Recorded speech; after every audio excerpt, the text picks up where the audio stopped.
Много ви благодаря, че уважихте поканата ни. Благодаря за поканата, първо.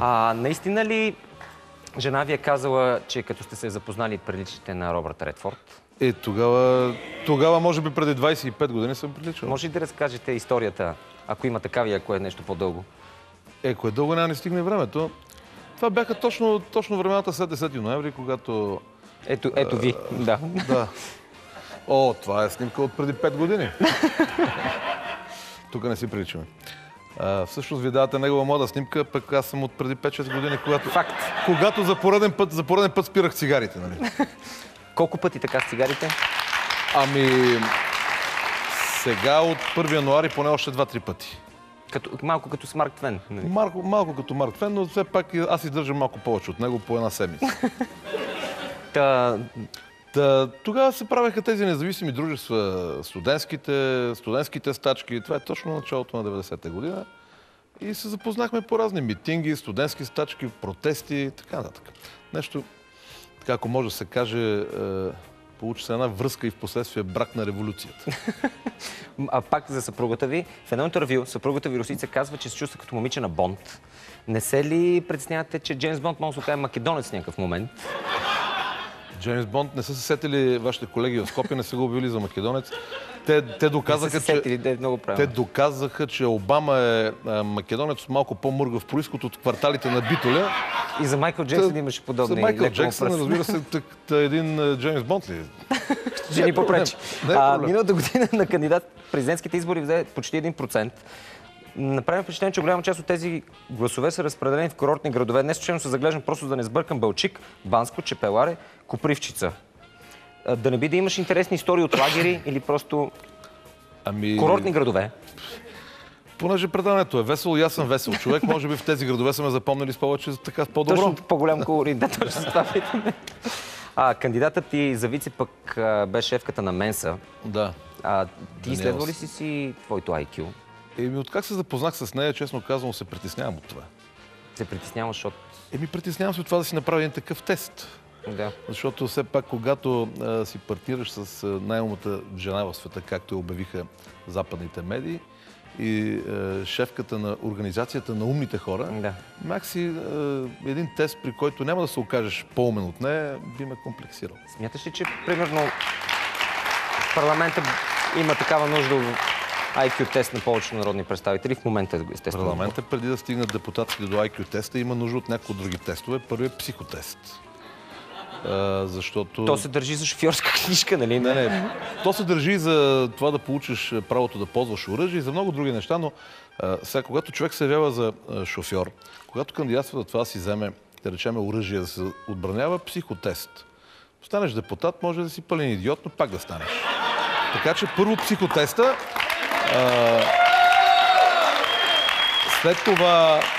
след това трябва да има тест за елементарна грамотност, защото някои от депутатите, нали, стана модерно последните 2-3 години, любовните интриги между депутатите, изразявани в СМС, се публикуваха.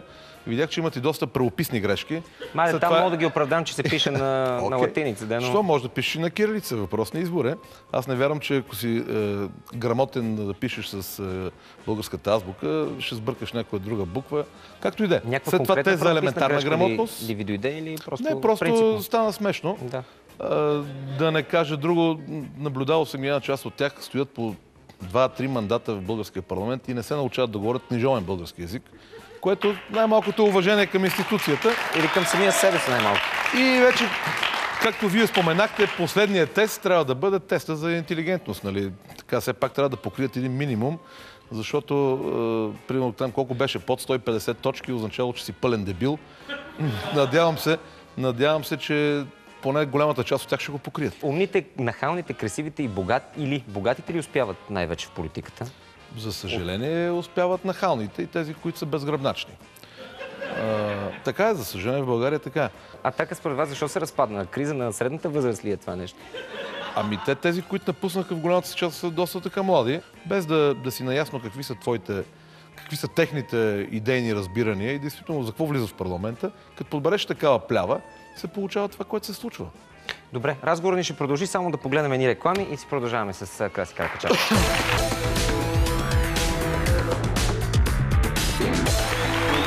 Скъпи приятели, продължаваме си разговор с Краси Каракачанов. Дали е сръбска конспирация, че Тодор Александров се пресича с Ботев близо до площад Македония? В никакъв случай това според мен е символ на признателността на хората, защото в край на краищата Христо Ботев, Васил Левски, Раковски, а в по-ново време хора като Гоце Делчев, Даме Груев, Тодор Александров са едни от светлите имена в нашата история. И ако се върнем към стария разговор, ако сегашните български политици, които под път и над път правят нови партии, сменят идеи, малко от малко се върнат в историята на България и се получат от Христо Ботев, от Тодор Александров, от всички тези хора, които ги има в учебника. За съжаление, това е проблема обаче на нашите политици. Нашите национални герои в българските учебници по история все по-малко присъстват. Имате ли любима македонска песен? И ако да, естествено, коя? Много са. Зависи в каква ситуация се намирам. Ако съм на маса са едни, ако сме тук, примерно в студиото при вас, ще бъде друга. Много песни имам любими македонски. И не само македонски. Добре, а роми, членове на ВМРО, имате ли? Има чат-пат. Тези, които има и такива между циганите в България, защото трябва да ги наричаме роми. Не мисля, че е обидно наименованието честно казвам, циганин. защото не съм сигурен дали Сем няма да ни губи, ако аз казвам циганин. Аз го казвам. Добре, окей, аз ще продължа. Нека да ме глобят мене, но самите те се наричат цигани. Цял свят ги нарича цигани. Сега това, че до края на предаването си това, че Джордж Сорос иска да ги нарича... Това, че Сорос иска да ги нарича роми, това си е негов проблем. Но аз не влагам обидно съдържание в това. Има, между другото, немалко цигани в България, които много добре осъзнават, че те няма как да живеят добре, ако България е бедна, слаба и мизерна държава. Затова полагат усилия да завършат поне средно образование, някои от тях учат висше образование, някои от тях се опитват да работят. Някои от тях наистина обичат България, не я разглеждат само като една мандра, от която трябва да откраднеш поредната пита кашкавал.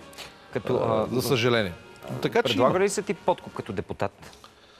Имало е подобни предложения, но и то за гласуване на един и други закон. Между другото, казвам го неоткровено, това е практика в българския парламент.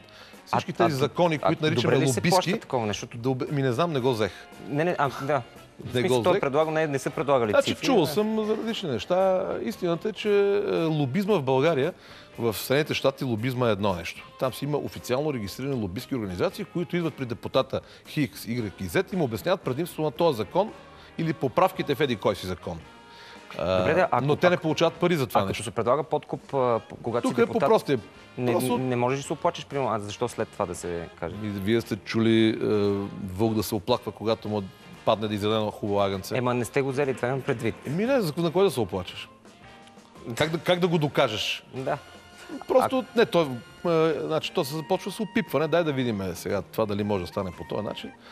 Ставаше въпрос за закони, свързани с телекомуникациите в България. Така че там има огромни интереси. Просто се плаща на калпак. Така се плаща и в общинските съвети. Затова се чудиме защо законите в България се променят през една година. Или пък един закон се гласува и след 2 месеца се прави промяна в него. Защото просто някой е взел едни пари, той да излезе в тази форма. В тези няколко месеца или една година, докато той...